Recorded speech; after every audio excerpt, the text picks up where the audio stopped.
Welcome back to our channel Chinki Chinna. ఈరోజు మన వీలాగ్లో capsicum egg bhurji ఎలా చేసుకోవాలో చూద్దాం. సో ఫస్ట్ ఇక్కడ పోపు యాడ్ చేసేసుకున్నాను. ఇక్కడ నేను పచ్చిమిర్చి కూడా యాడ్ చేసుకుంటున్నాను.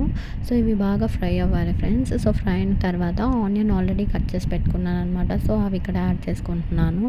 మెయిన్ ఈ క్యాప్సికమ్ ఎగ్ బుర్జీలో కావాల్సింది ఏంటంటే ఆనియన్స్ ఎక్కువ ఉండాలి ఫ్రెండ్స్. ఎందుకంటే ఇది ఫ్రై అన్నాను కాబట్టి ఎగ్ బుర్జీ క్యాప్సికమ్ అన్నీ మిక్స్ అయ్యి చాలా బాగా టేస్టీగా ఉంటుంది. సో ఈ ఆనియన్స్ కూడా బాగా ఫ్రై అవ్వాలి. అప్పుడే మనకి టేస్ట్ బాగా తెలుస్తుంది అనమాట.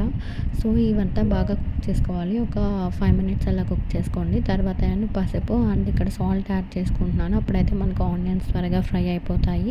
సో ఇక్కడ నేను అదే మిక్స్ చేసుకుంటున్నాను అనమాట. సో ఈ లోపల నేను క్యాప్సికమ్ కూడా కట్ చేసి పెట్టేసుకున్నాను. సో ఆ క్యాప్సికమ్ కూడా యాడ్ చేసేసుకుంటున్నాను ఇక్కడ. సో క్యాప్సికమ్ అనేది బాగా ఉడకాలి ఫ్రెండ్స్. అప్పుడే మనము ఎగ్ అనేది వేయాలి. సో ఈ లోపల మనం ఎగ్ అనేది వేయకూడదు అనమాట.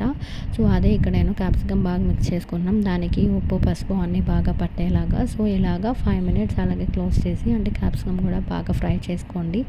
సో ఇలాగా క్యాప్సికమ్ బాగా ఫ్రై అయిపోవాలి. సో ఇలా అయిపోయిన తర్వాత ఇక్కడ మనము కారం అండ్ గరం మసాలా అండ్ ధనియాల పౌడర్ యాడ్ చేసుకుంటున్నాను. సో ఈ ఎగ్ బుర్జీలో ఇవి మెయిన్ అనమాట. వేస్తే చాలా బాగా టేస్టీగా ఉంటుంది. మీరు కావాలంటే అల్లం పేస్ట్ కూడా యాడ్ చేసుకోండి. నేను ఇక్కడ యాడ్ చేసుకోవడం లేదు. సో ఇవి బాగా మిక్స్ అయ్యేలాగా చేసుకోండి. అండ్ ఇక్కడ నేను 5 ఎగ్స్ తీసుకుంటున్నాను అనమాట. సో ఆ 5 ఎగ్స్ అనేవి నేను ఇక్కడ యాడ్ చేసేస్తున్నాను. సో ఇవి కూడా బాగా మిక్స్ అయ్యేలాగా కలుపుకోండి. ఇక్కడ జస్ట్ ఒక 2 to 3 మినిట్స్ ఎగ్ అనేది బాగా మిక్స్ అయ్యేలాగా ఉంటే చాలు అనమాట. ఎందుకంటే ఆల్రెడీ క్యాప్సికమ్ ఆనియన్ అంతా బాగా ఫ్రై అయిపోయింది కాబట్టి.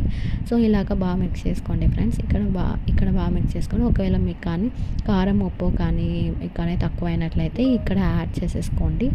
సో ఇక్కడ నాకైతే అంత క్వాంటిటీ అనేది సరిపోయింది. సో నేను ఇక్కడ 2 మినిట్స్ ఇలా క్లోజ్ చేసి పెట్టుకుంటున్నాను. అండ్ ఫైనల్లీ మన క్యాప్సికమ్ ఎగ్ బుర్జీ అయితే రెడీ అయిపోయింది. మీరు కూడా నా స్టైల్లో ట్రై చేయండి. వీడియో నచ్చినట్లయితే like, share, comment and subscribe. Thanks for watching my channel. Bye bye.